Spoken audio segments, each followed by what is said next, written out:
Assalamualaikum warahmatullahi wabarakatuh.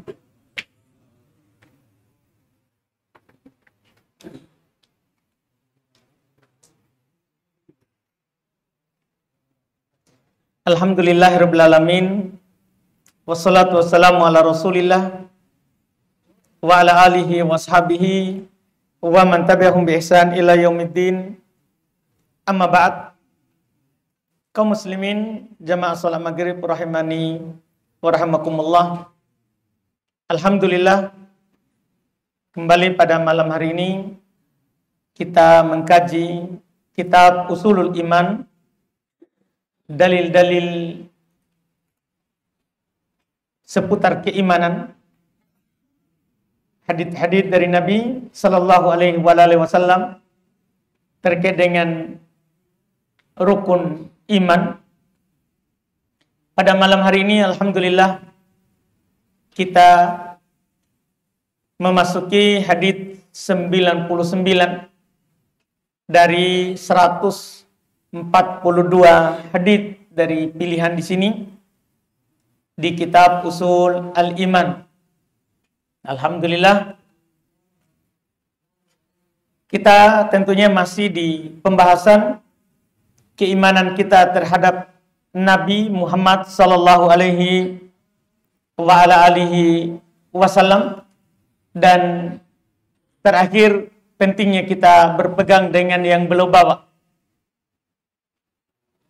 yaitu ini yang paling panjang yang beliau sampaikan, yaitu harusnya dan wajibnya kita dalam keimanan itu hanya terbatas dan mengikuti apa yang Nabi Shallallahu Alaihi Wasallam sampaikan kepada para sahabat dan yang para sahabat riwayatkan kepada kita. Kata beliau di hadits 99, wa an Ziyad ibn Hudair qala li Umar, hal ta'rifu ma yahdimul Islam? Qultulah. Qala yahdimuhu zallatul alim. Ini nanti ia mewajibkan bahwa seorang alim, ulama, ustadz, kiai, Andre Gurutta harus hati-hati dalam berbicara. Wajidalul munafik bil kitab wa hukmul a'immatil mudillin. Rawahu Ad-Darimi ayat.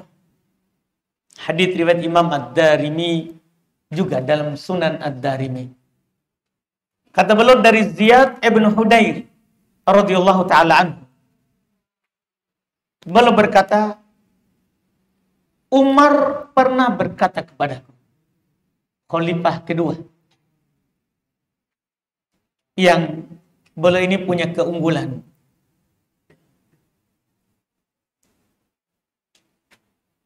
Beliau keras, tapi lembut hatinya menerima Islam. Dan keutamaan paling pokok adalah sering sekali ucapannya itu sesuai dengan Quran. Turun Quran, membenarkan ucapannya.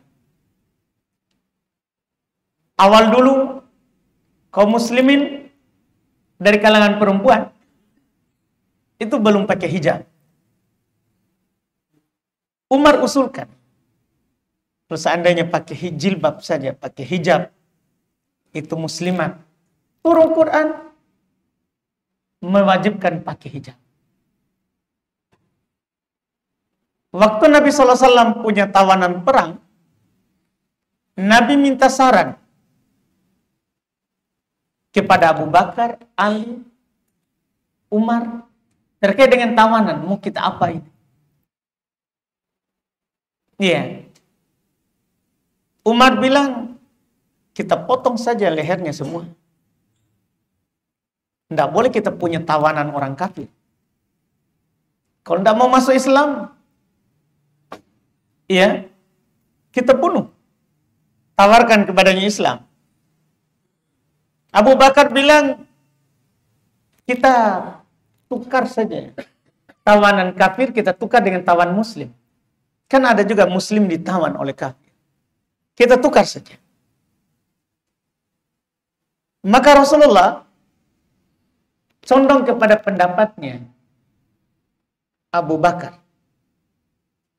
Tawanan kita tukar. Kita tawan sampai kapan? Sampai mereka menukarkan dengan muslim. Turun Quran membenarkan Umar.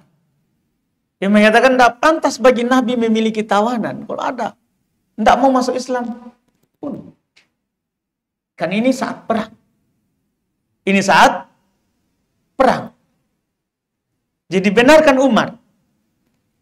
Makanya Nabi Shallallahu Alaihi Wasallam beliau katakan, iyattabi'in nas Abu Bakar wa Umar faqad rasyad. Kalau orang-orang ikut Abu Bakar dan Umar, maka mereka telah di atas petunjuk. Ini kelebihannya. Kan dia al-mulhim. Dia itu mulhim. Diberikan ilham oleh Allah, ya. Dari ucapannya itu adalah dibenarkan oleh wahyu. Apalagi dia setan takut padanya. Iblis, kalau dia tahu Umar lewat di suatu jalan, di suatu lembah, dia akan lewat di tempat lain. Itu Umar. Dia diberikan keutamaan memimpin pasukannya. Dia di Madinah, dia pimpin pasukannya di tempat lain. Di negeri lain. Pernah pasukannya terpojok. Iya. Maka Umar bilang di atas mimbar di Madinah, Al-Jabal, Al-Jabal. Gunung ke gunung. Didengar oleh orang di sana jauh. Tidak ada teleponnya dulu. Tidak ada WA. Tapi didengar suaranya Umar di sana jauh sekali. Padahal dia di Madinah. Dia di Madinah. Ini keunggulannya Umar. Dan banyak lagi keutamaan lainnya. Yang membuat kita kalau ada dia ucapkan, dia buat, maka itu adalah hujah. Itu adalah dalil. Iya. Jadi sekarang ada Ziyad ibn Hudayr. Beliau berkata, Umar berkata kepada, hal ta'rifu ma yahdimul Islam? Tahukah kamu apa yang akan menghancurkan Islam? Qultu, saya bilang, lah, saya tidak tahu. Apa yang menghancurkan Islam dari dalam? Qala, kata Umar, yahdimuhu zallatul alim. Yang menghancurkan Islam adalah kekeliruannya seorang alim ulama. Kita ini kadang apa yang dikatakan oleh alim kita langsung kita ikuti. Pokoknya mau salah mau benar pokoknya ikut. Padahal tidak seperti itu. Ucapan alim kita timbang dulu dengan dalil. Kalau dia sebutkan dalil baru ikut. Jangan sembarang yang diucapkan langsung kita ikut. Karena kalau kita ikuti semua yang dia ucapkan tanpa kita tahu dalil, itulah hancur Islam. Kita lihat sekarang saja kita lihat. Ada orang berpendapat Syafi'iyah. Ada orang berpendapat Hanabilah. Ada orang berpendapat Malikiyah. Ada orang berpendapat Hanafiyah. Kalau masing-masing bertahan di atas madhab ini, hancur Islam. Iya. Makanya para imam ini tadi tidak mewasiatkan untuk mentaklid ucapannya.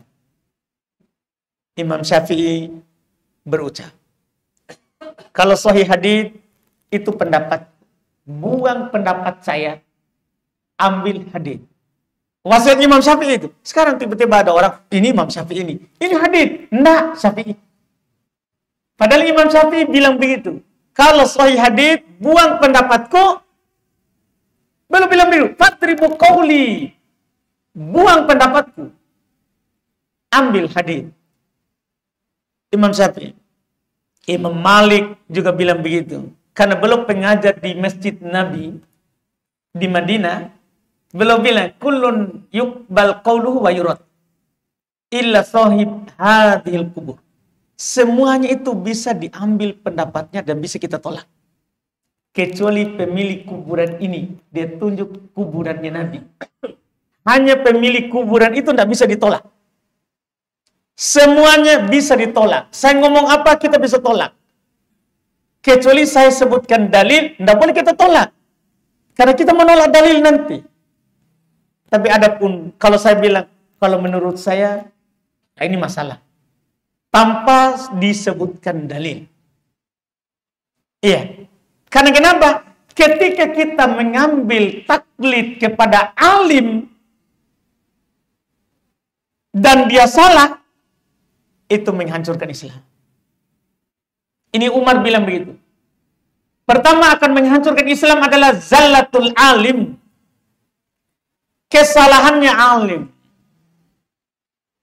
Kekeliruannya seorang alim. Makanya tercela yang namanya taklid. Taklid buta. Apa definisi taklid? Ittiba'u man laisa qawluhu hujjah bila hujjah. Itu namanya taklid. Mengikuti ucapan orang yang ucapannya bukan hujjah, tanpa hujjah. Saya kalau ngomong, Mbak, walaupun saya berbusa mulut saya, ucapan saya bukan dalil. Kalau kita ikuti ucapan saya, itu namanya taklid.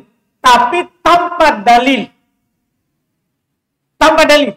Saya ngomong tanpa sebutkan apapun ayat, tanpa sebutkan apapun hadits. Berarti kita ikuti ucapan saya tanpa dalil, itu namanya apa? Taklid. Artinya kalau kita ikuti ucapan saya sebutkan dalil, itu bukan taklid.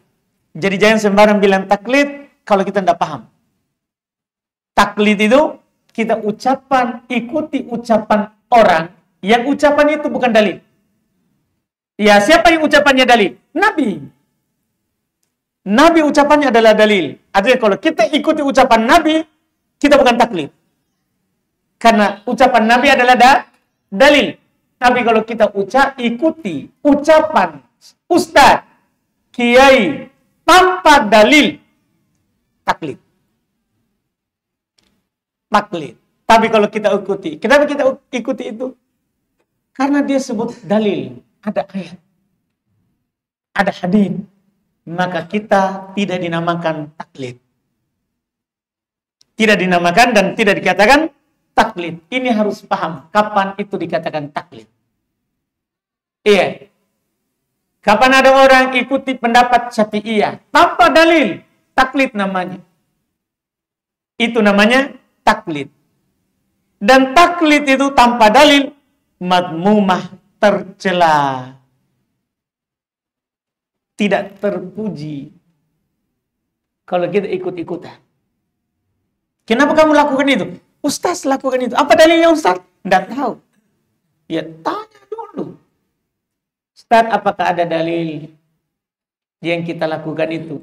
Kalau dia sebutkan dalilnya, ikut. Karena kita ikut dalil. Itu tidak tercela. Tapi kalau kita ikut saja tanpa tahu dalil, itu masalah. Nanti di jangan hari kiamat, dikubur. Ketika ditanya, kenapa kamu bilang begitu? Kita akan jawab, sami'tun nasa yaquluna syai'an faqultu. Saya cuma dengar orang bilang, saya juga bilang. Tidak ada ilmunya. Malaikat bilang, ma talaita, kamu tidak baca Quran? Ini kan masalah. Tercela kalau kita hanya ikut-ikutan. Ya, ikut-ikutan. Tercela, tidak dibolehkan. Dan itu akan menghancurkan Islam. Kapan kita hanya ikut-ikutan saja, walaupun si alim itu salah, kita tetap juga salah, hancur Islam. Banyak sekali orang menyalahkan apa yang disampaikan berupa kebenaran. Kenapa? Karena ustadz yang diikuti tidak berpendapat itu. Iya. Itu banyak sekali orang. Yang kedua, di antara yang menghancurkan Islam adalah wajidalul munafiki bil kitab. Ini juga masalah. Ketika seorang munafik berdebat dengan membawakan ayat. Jadi orang ini tidak ada keimanan dalam hatinya. Tapi dia hafal ayat, dia hafal hadis hanya sekedar untuk mendebati orang. Ini juga hancur Islam. Karena nanti orang yang tertipu dengan dalil yang dia sebutkan, padahal dia tidak percaya sama sekali, ini masalah. Ini akan menghancurkan Islam dari dalam. Iya, karena orang akan tertipu dengan apa yang dia ucapkan. Dengan apa yang diucapkan dan dia tidak yakini sama sekali. Hanya mau mendebat. Ini masalah juga. Yang ketiga, wa hukmu a'immatul mudillin. Hukumnya imam-imam yang sesat. Para pemimpin. Ini masuk juga alim ulama yang sesat. Ditanya tentang sesuatu, dia jelaskan hukumnya. Oh, ini hukumnya halal, padahal jelas haram. Ini hukumnya ya makruh, padahal haram. Dia bilang makruh untuk meringankan. Ini masalah banyak sekali, banyak orang sesat, Pak. Banyak orang merokok. Kenapa? Padahal rokok itu haram. Sepakat para ulama, sepakat ahli kesehatan bahkan. Jadi tidak cukup ulama itu haramnya rokok. Juga ahli kesehatan. Sepakat semuanya bahwa rokok itu haram. Kenapa bisa? Karena banyak hal. Rokok membunuhmu. Baca pakai dibungkus. Nah, kita dilarang bunuh diri dalam Islam. Rokok membuang-buang harta. Kita bakar harta dalam keadaan hal yang percuma. Iya. Sudah buang harta membunuh. Rokok membahayakan. Kalau kita bilang, saya Ustaz 50 tahun ini merokok. Belum mati. Rokok walaupun tidak sampai mati juga membahayakan. Banyak itu ditulis, Pak. Menyebabkan ini, itu. Banyak sekali. Berarti membahayakan. Nah, syariat kita tidak boleh kita memasukkan diri kita dalam hal yang membahayakan. Itu semua ada dalil Quran. Membunuh diri, tidak boleh. Wala taqtulu anfusakum. Jangan membunuh diri kalian. Innallaha kana bikum rahimah. Allah sayang kepada kalian. Makanya dilarang membunuh diri. Karena Allah sayang. Nah, orang merokok bunuh diri. Kan dia sendiri yang merokok. Dan kalau meninggal karena rokok, nanti di hari kiamat diadab dengan rokok dari neraka. Sampai mati. Kalau mati dikasih hidup lagi, dikasih lagi rokok. Bukan rokok seperti sekarang ini, Pak. Rokok di akhirat, di neraka. Baru kita rokok sudah mendidih otak. Kalau mau. Iya. Di sana, kenapa orang masih merokok? Saya pernah tanya orang, kenapa? Kan ada ulama yang memakruhkan. Itu dia, makruh. Ini bahayanya hukum, Pak. Padahal jelas-jelas haram, tapi ada yang bilang makruh dan orangnya dipercaya begitu. Akhirnya orang masuk. Gara-gara seperti itu. Ini bahayanya hukumnya imam-imam yang sesat. Karena dia akan berbicara sesuai dengan hawa nafsu. Sesuai dengan pengikut. Kalau para pengikutnya suka rokok, dan dia ada syahwat di situ, bagus juga ini. Saya nanti buat rokok dan akan bisnis rokok. Akhirnya dia kaya bukan karena amplop Ustaz. Bukan itu yang diinginkan. Tapi kalau saya bilang rokok haram, saya tidak bisa pabrik rokok. Karena mereka juga punya pabrik rokok. Ustaz-ustaznya yang fatwakan boleh rokok. Sekarang sudah dimodif lagi. Rokok apa sekarang? Rokok apa? Rokok herbal. Dibungkus lagi. Lama-lama ada homer herbal. Begitu orang sekarang sudah buat. Rokok apa? Rokok herbal. Apa nih masalahnya itu? Maksudnya apa itu rokok herbal? Jadi pakai habatus sauda. Ini kan masalah. Inilah orang-orang begitu. Ya siapa yang buat itu? Itu tadi. Ya, enggak usah sebut apa. Kan begitu. Ternyata dia fatwakan begitu. Lihat, tiba-tiba ada di pabrik rokok. Dan rokoknya dia, ternyata pabriknya dia. Bahkan dia marah karena jamaah tidak beli rokoknya. Itu masalah. Jadi, dulu sudah lama dia fatwakan. Ternyata setelah itu ada maunya buat pabrik rokok. Nah ini sekarang begitu. Makanya inilah menghancurkan Islam. Sudah jauh berhari. Umar bin Khattab sudah katakan begitu. Kesalahan alim. Jidalnya orang munafik. Hukumnya imam-imam yang sesat. Para pemimpin umat yang sesat. Itu dia. Banyak sekali orang hancur keislamannya gara-gara mereka itu. Nah, dari sini faedahnya kita apa? Bagi kita ini. Pertama, kalau kita orang yang taklid, maksudnya kita tidak bisa kaji Islam. Tidak bisa kita baca sendiri. Kita tidak bisa paham sendiri ini Quran. Hadits kita tidak bisa paham sendiri. Kita butuh orang yang mau terangkan pada kita. Maka hati-hati dari mengikuti ustadz. Jangan sampai kita hanya ikut saja tanpa tahu benar atau salah. Dia punya dalil atau tidak punya dalil. Kadang-kadang orang kalau masalah ada sesuatu yang dia inginkan, biar tidak ada dalil dia pasangkan. Karena dia tahu bahwa ucapan saya didengar. Ucapan saya didengar. Itulah yang membuat dia kadang ia tergelincir di sini.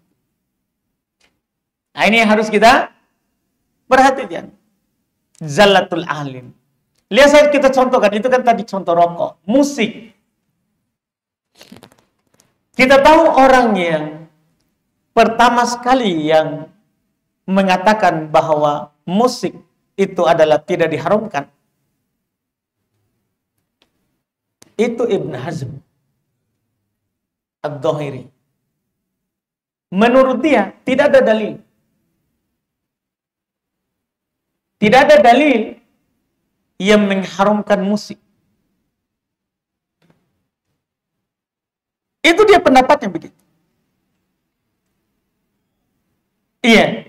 Ada juga yang lain dari kalangan orang Syiah bahkan berpendapat boleh nyanyi.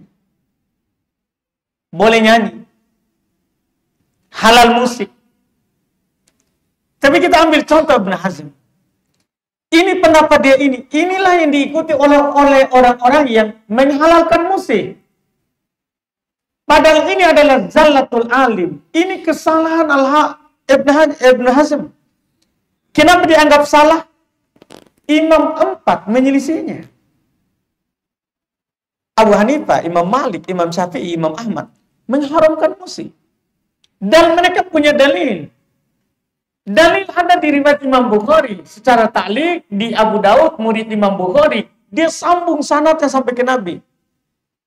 Dari Abu Hurairah. La yakunanna min ummati man yastahil al-hir wal harir wal khamar wal ma'azib.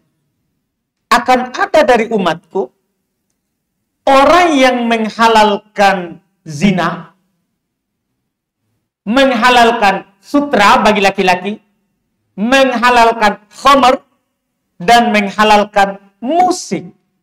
Jadi Nabi bilang akan ada yang menghalalkan. Berarti ini hukumnya apa ini? Haram, tapi akan ada yang menghalalkan. Ya, lihat orang ada yang menghalalkan.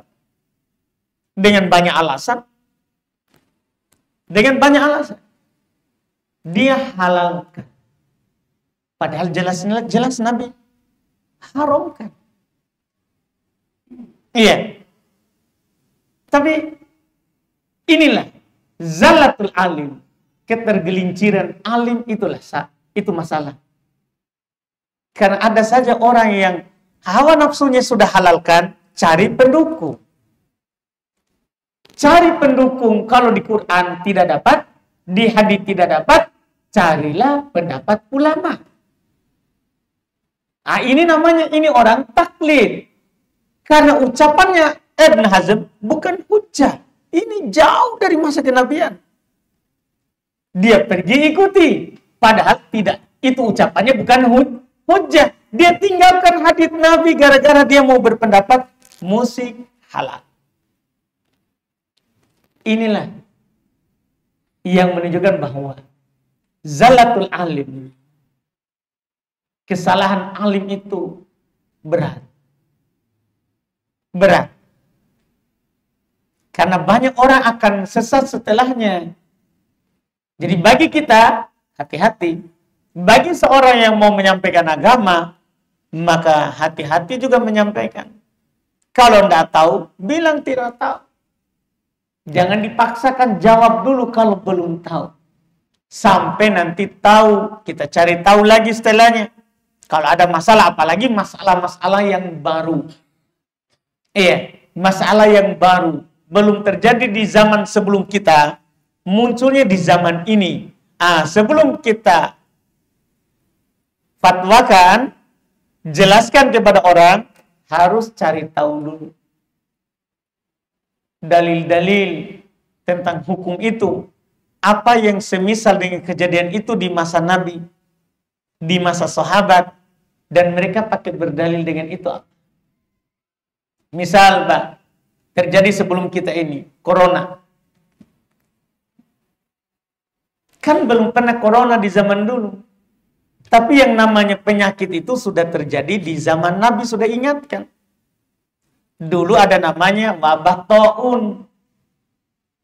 Penyakit taun. Taun itu Pak, kalau turun dulu menimpa, yang kena itu akan luka dan jatuh ini persendiannya. Hilang sedikit demi sedikit.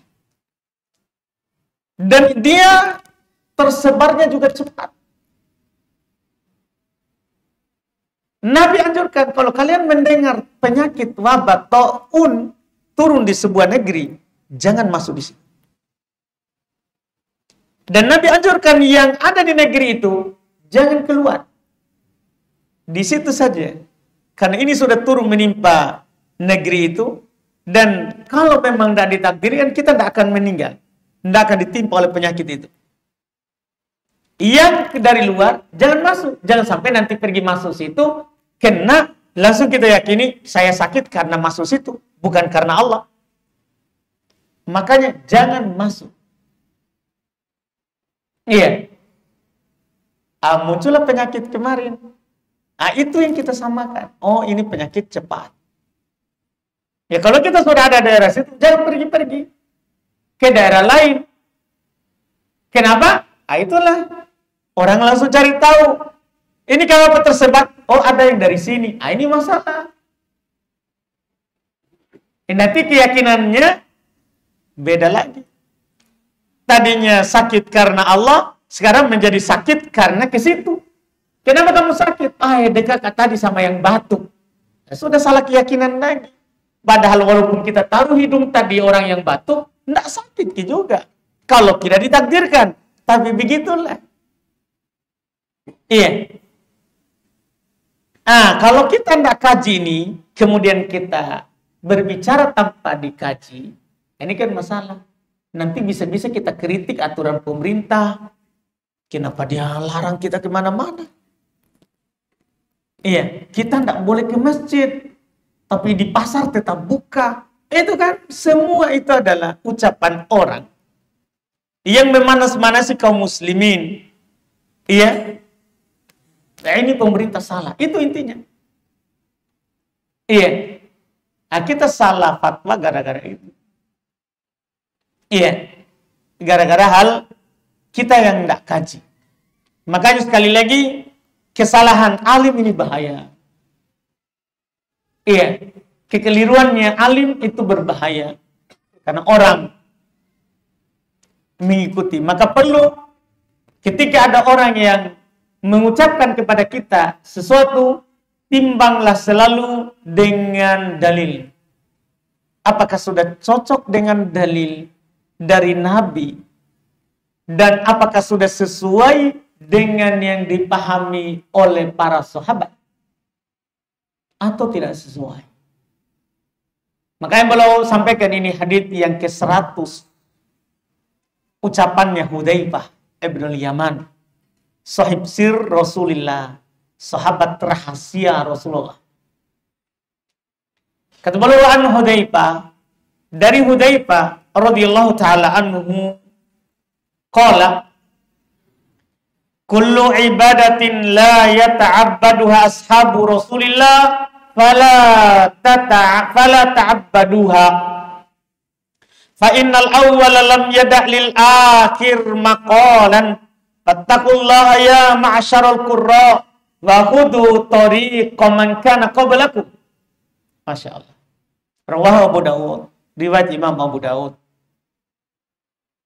Kata beliau dari Hudzaifah radhiyallahu ta'ala anhu, beliau berkata, kullu ibadah, setiap bentuk ritual penghambaan, la yata'abbadu ashabu Rasulillah, yang tidak dilaksanakan oleh sahabat Rasulullah. Karena kalau itu ibadah, Rasul akan sampaikan pada para sahabat, dan sahabat orang paling bersemangat. Tidak ada satu anjuran Nabi yang mereka tidak lakukan. Tidak tersisa. Maka setiap ada ibadah yang sahabat Nabi tidak kerjakan, fala ta'abbaduha, jangan kamu lakukan. Jangan kamu lakukan. Fa innal awwala lam yada' lil akhir maqalan. Karena generasi awal, generasi pertama murid Rasulullah tidak meninggalkan, membiarkan satu pun ucapan yang dia tidak lakukan. Karena laukana khairan lasabaquna ilaih.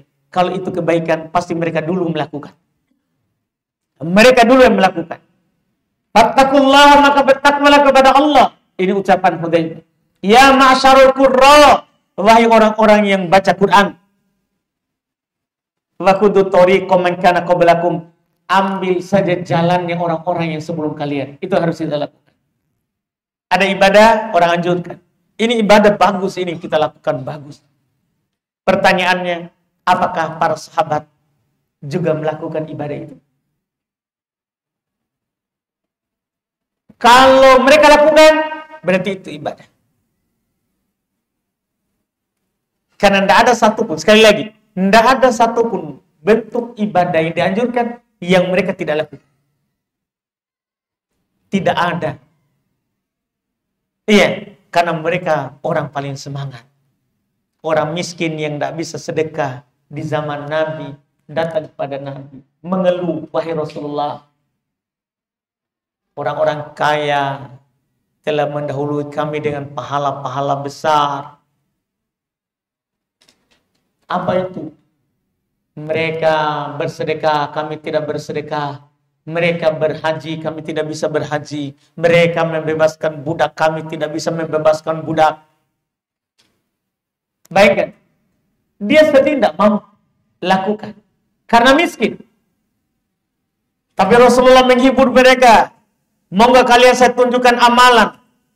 Kalau kalian lakukan amalan itu, maka kalian akan mendahului mereka. Bisa melombai mereka.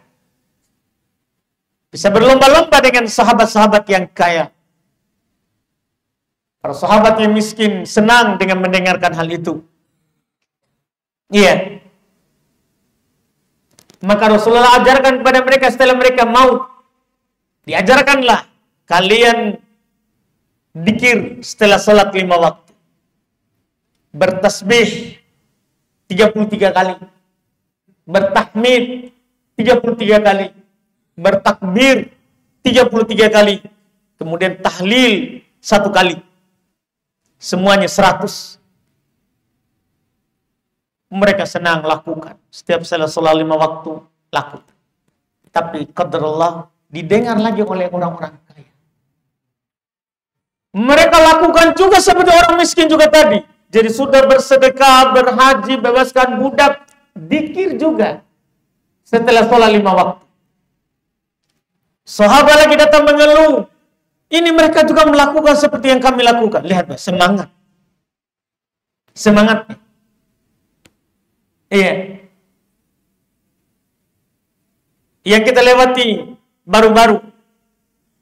Sahabat yang tidak punya lagi apa-apa yang bisa dia naiki untuk ikut perang. Datang kepada Nabi Rasulullah, tolong bawa saya di kendaraan. Nabi bilang, saya tidak punya. Saya tidak punya. Bayangkan, tidak punya dia cari.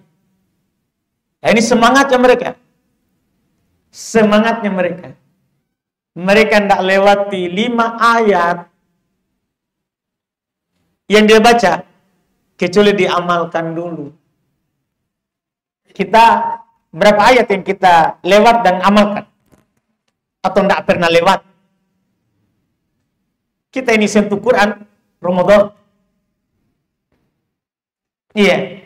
Kalau kita amalkan, baca Quran, amalkan, itu sebenarnya sudah membuat kita sibuk. Tapi kita tidak mau yang begitu-begitu. Lebih suka yang ditambah-tambah, yang tidak dilakukan oleh sahabat. Hudzaifah bilang, semua ibadah yang tidak dilakukan oleh sahabat Rasulullah, jangan kamu lakukan. Karena generasi pertama tidak meninggalkan sesuatu yang belum dilakukan. Belum dilakukan, tidak ada. Maka bertakwalah kepada Allah.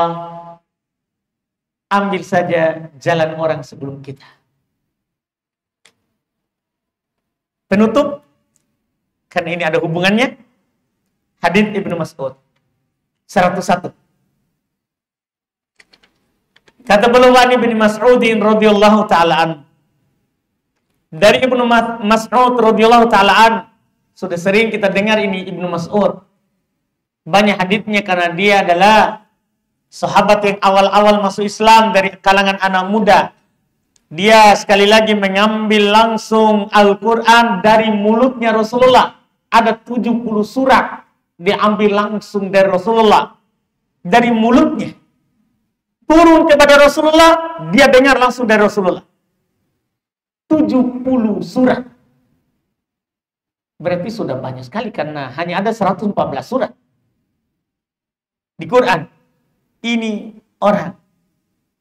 Dia berkata, qala man kana mustannan falyastanna biman qadamat fa innal hayya la ta'man 'alaihi al-fitnah ulaika ashabu Muhammadin kanu afdalu hadhihi al-ummati wa abarruha quluban wa a'maquha ilman wa aqallaha takalluban wa iftarahumullahu li suhbati nabiyhi wa li iqamati dinihi fa'rifu lahum fadlahum wattabi'uhum ala atharihim wa tamassaku bimastata'tum min akhlaqihim wa siyarihim fa innahum kanu 'alal hudal mustaqim.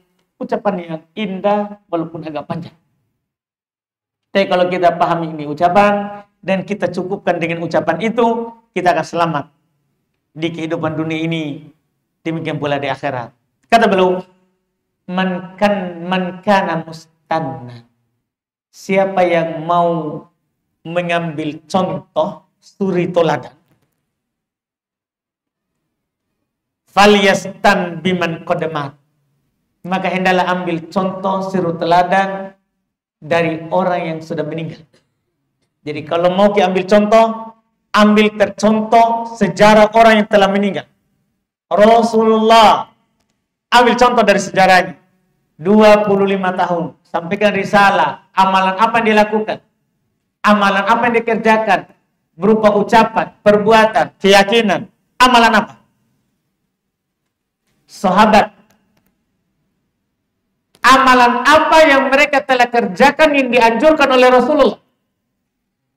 Siapa yang mau mengambil sunnah, contoh, hendaklah dia mengambil contoh dari yang telah meninggal. Kenapa? Fa innal hayya la ta'man 'alaihi fitnah. Karena yang masih hidup tidak lepas, tidak aman dari yang namanya kesesatan. Sekarang bisa saja kita bilang, Masya Allah, mantapnya dia Quran hadir. Tapi bisa saja berubah. Banyak orang Pak, awalnya bagus, tapi kena syubhat syahwat jadinya tidak bagus. Sudah ada namanya matomi, hasrat dunia. Terlanjur banyak yang ikut. Malu kalau bilang tidak ini. Berubah karena orang. Seperti yang dikatakan oleh Syekh Shalih Al-Fauzan, di sana ada namanya dai ummah. Ada namanya ustadz umat. Bukan dai millah, bukan ustadz agama, tapi umat. Kita paham dainya umat tergantung dengan yang lagi viral. sesuai dengan keinginan yang ikut. Jadi saya lihat-lihat dulu, ini Pak Haji Idrus sebenarnya beliau lebih suka apa. Nanti kalau beliau tanya sesuatu, saya ikut seleranya. Itu berarti namanya dai umat. Saya ikut selera umat. Iya. Bukan dai millah. Sementara kita ini yang benarnya harus dai millah. Nabi utus dai, utus Mu'ad bin Jabal ke Yaman. Dia kasih tahu, yang pertama kamu sampaikan ini. Tidak boleh sembarang kita sampaikan. Jadi ada namanya cara menyampaikan, syariat sudah kasih tahu. Kalau kamu berdakwah, yang pertama kamu sampaikan ini. Baru kalau sudah dia taat, ini naik. Kalau sudah taat, ini lagi. Jadi dikasih tahap. Tidak boleh kita sesuai seleranya orang. Oh ini kalau kita bikin ini, tidak ramai. Tapi kalau kita bikin yang ini, ramai. Itu namanya sesuai selera orang. Ini tidak boleh. Karena yang masih hidup, bisa berubah. Ulaika ashabu Muhammadin. Ini yang kita ikuti. Mereka para sahabat Nabi. Kanu afdalu hadil ummah. Mereka adalah generasi paling utama dari umat ini. Kalau mau ambil contoh, sahabat saja. Paling rendah itu. Dari tingkat yang harus kita ikuti. Paling tinggi ya Rasulullah sallallahu alaihi wasallam. Kalau mau ambil contoh, karena mereka adalah generasi paling utama dari umat ini. Wa abarruha quluban, yang paling baik hatinya. Gimana tidak? Allah tazkiyah mereka di Quran. Radhiyallahu anhum wa radu an. Allah ridho pada mereka dan mereka ridho pada Allah. Paling baik hatinya. Wa a'maquha ilman, paling dalam ilmunya. Siapa yang paling dalam ilmunya? Sahabat Nabi. Paling dalam ilmunya. Tidak ada orang lebih berilmu daripada sahabat di umat ini. Mereka paling dalam ilmunya. Wa aqalluha takallupan. Terus mereka itu paling sedikit takallufnya. Tidak berlebihan mereka dalam melakukan sesuatu, dalam mengucapkan. Ikhtarahumullahu li suhbat Nabi. Allah pilih mereka untuk menemani nabinya.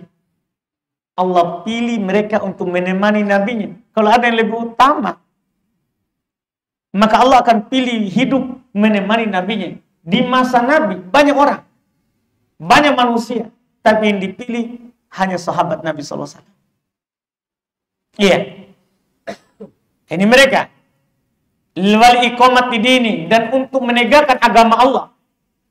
Fa'rifu lahum fadlahum. Kenali keutamaan mereka, kenali keutamaan mereka. Wattabi'u ala atharihim, ikuti jejak mereka. Ikuti jejaknya. Iya, watamassaku bimastata'tum. Berpeganglah dengan apa yang kalian mampu, min akhlaqihim, dari akhlak mereka, wasiyarihim, dan sejarah perjalanan hidup mereka. Fa innahum kanu 'alal hudal mustaqim. Sungguh mereka di atas petunjuk yang lurus. Sungguh mereka di atas petunjuk yang lurus. Makanya sebagian ulama rahimahumullah taala ya menganjurkan kita bersunnah, mengambil contoh mereka. Iya. Mereka, kata Ibnu Rajab, kanal mutaqaddimun aktsaru ilman. Orang terdahulu lebih banyak ilmunya, wa aqallu kalaman. Terus paling sedikit bicaranya. Dia itu sedikit bicaranya, sedikit-sedikit hadis. Dia kalau ditanya, saya lihat Rasulullah begini, saya dengar Nabi begini, sedikit ngomongnya. Lebih banyak dalil. Wal mutaakhirun, sementara kita orang belakangan, aktsaru kalaman wa aqallu ilma. Lebih banyak bicara, sedikit ilmu. 1 jam bicara, dihitung dalilnya. Iya. 2, 3, bahkan ada tidak punya dalil sampai dari awal sampai akhir. Tidak ada Quran kecuali di pendahuluan, di muqaddimah. Iya, tidak ada hadis. Itu menunjukkan kitab belakangan banyak bicara, sedikit dalil. Menunjukkan kita sedikit ilmu, banyak bicara. Ini yang dikatakan oleh para ulama kita. Alhamdulillah, ini 3 yang kita pilih sini. Cukupkan, mudah-mudahan bermanfaat. Masuk waktu ya? Tidak bisa bertanya nih Pak Haji terus. Karena masuk waktu Pak. Satu saja.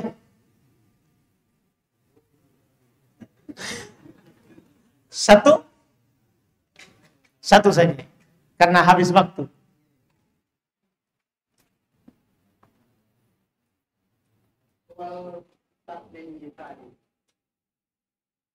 Ini fenomena itu yang berlaku kita yang Allah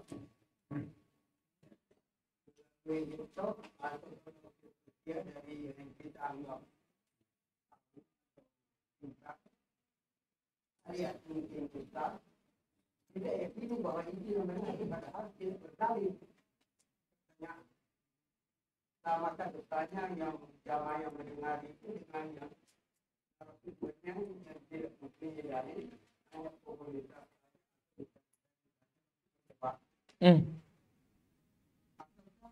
Bertanya di besar yang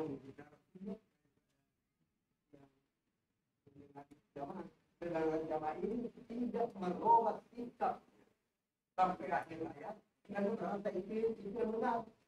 Baik.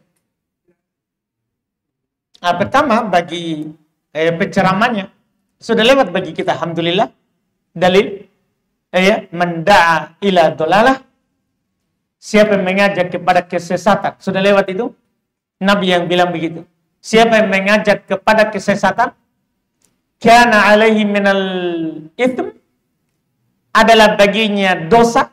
Kan kalau si penyampai itu tahu ini salah sebenarnya, tidak ada dalilnya, tapi ya masyil hal, kalau orang Arab bilang, jalankan saja, yang penting seru.